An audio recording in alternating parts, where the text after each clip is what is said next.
Hello friends, नमस्ते प्रणाम। हमारे चैनल में आप सभी फ्रेंड्स का स्वागत है और अभिनंदन है। तो हम लोग बहुत ही प्यारा भक्ति कजरी गीत लेकर आए हैं। आप लोग जरूर सुनिएगा और अपना प्यार दुलार आशीर्वाद ऐसे ही बनाए रखिएगा। तो चलिए सुनाते हैं। हर हर महादेव आप सभी को। गौरा भोर उठी शिव के मनावे लगली, चरण दबावे लगली ना। गौरा भोर उठी शिव के मनावे लगली, चरण दबावे लगली ना। गौरा उठली बाड़ी भोर, चलली बगिया के ओर। गौरा उठली बाड़ी भोर, चलली बगिया के ओर। फुलवा चुनी चुनी डालिया सजावे लगली, चरण दबावे लगली ना। फुलवा चुनी चुनी डालिया सजावे लगली, चरण दबावे लगली ना।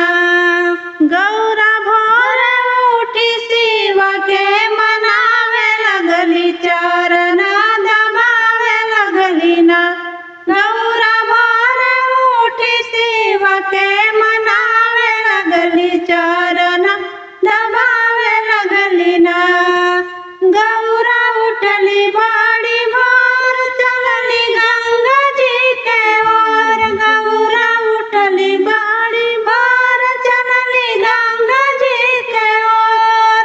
गंगा जलवा भरी कलशा भरावे लगली, चरण दबावे लगली ना। गंगा जलवा से कलशा भरावे लगली, चरण दबावे लगली ना। गौरा भोर उठी शिव के मनावे लगली, चरण दबावे लगली ना। गौरा भोर उठी शिव के मनावे लगली, चरण दबावे लगली ना। गौरा उठली बाड़ी भोर, चलली बनवा के ओर। गौरा उठली बाड़ी भोर, चलली बनवा के ओर। कुशवा काटी के चटैया बनावे लगली, चरण दबावे लगली ना। कुशवा काटी के चटैया बनावे लगली, चरण दबावे लगली ना। गौरा भोर उठी शिव के मनावे लगली, चरण दबावे लगली ना। गौरा भोर उठी शिव के मनावे लगली, चरण दबावे लगली ना। गौरा उठली बाड़ी भोर, चलली जंगल की ओर। गौरा उठली बाड़ी भोर, चलली जंगल के ओर।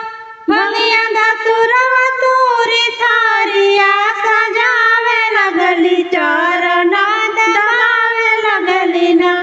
भंगी धतुरवा तूरी थारिया सजावे लगली, चरण दबावे लगली ना।